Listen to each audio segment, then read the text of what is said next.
Assalamualaikum, salam sejahtera.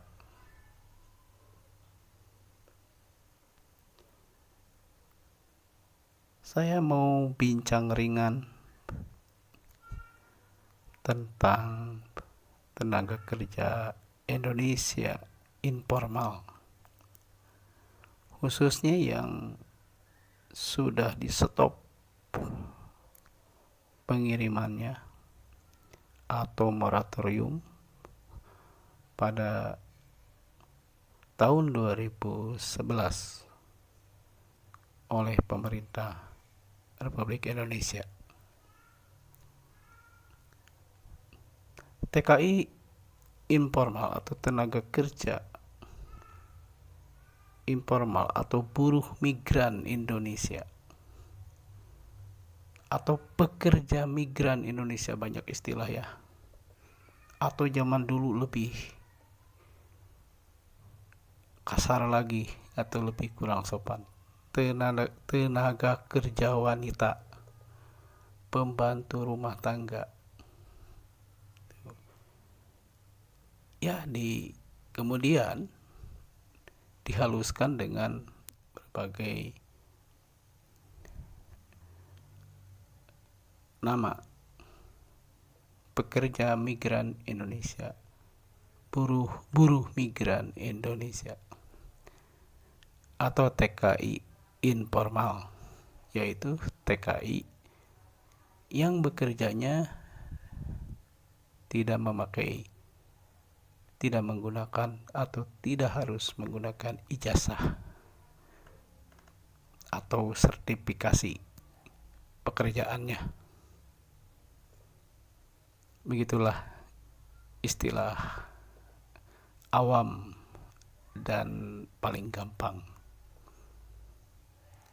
Atau pekerja kasar, pekerja serabutan, bisa saja ya. Silakan, ini opini pribadi saya saja.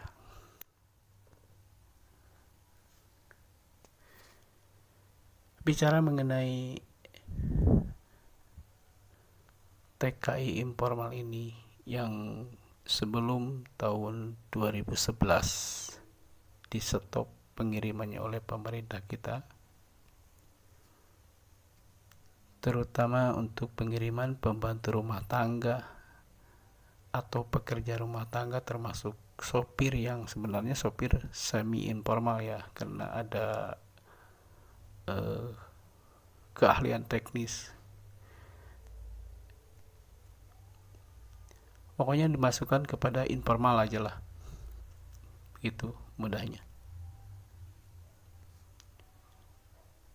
Sopir dan pembantu sejak 2011 tidak lagi dikirimkan ke luar negeri secara legal, sudah ditutup oleh pemerintah. Saya tidak mau mengomentari lebih jauh tentang kebijakannya. Yang jelas,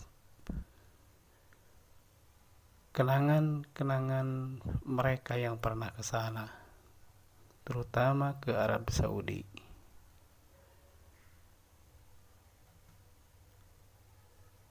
khusus TKI informal pada waktu itu,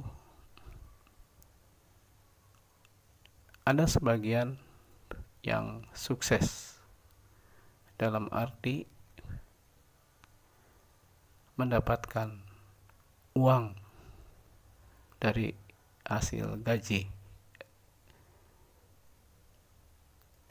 dan bermanfaat di tanah air, karena pada waktu itu, pada puncak-puncaknya booming TKI informal ke Arab dan ke Malaysia, kurang lebih 1.200.000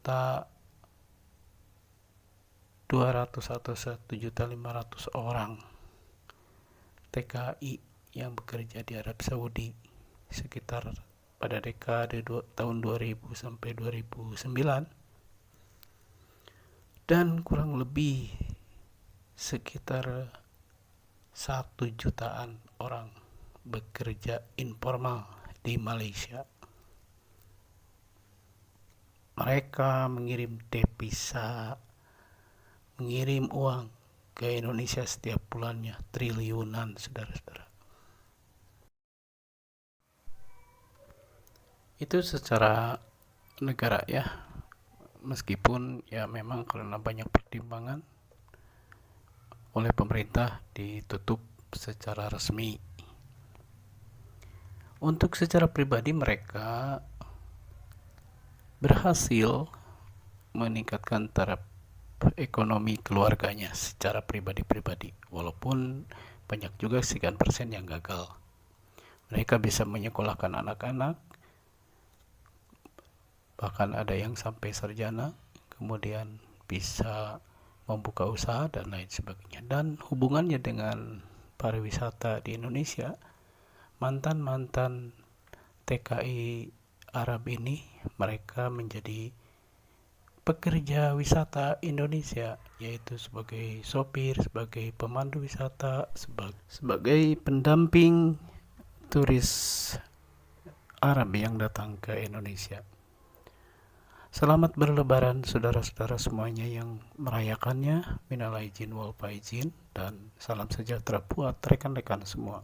Sampai jumpa, terima kasih.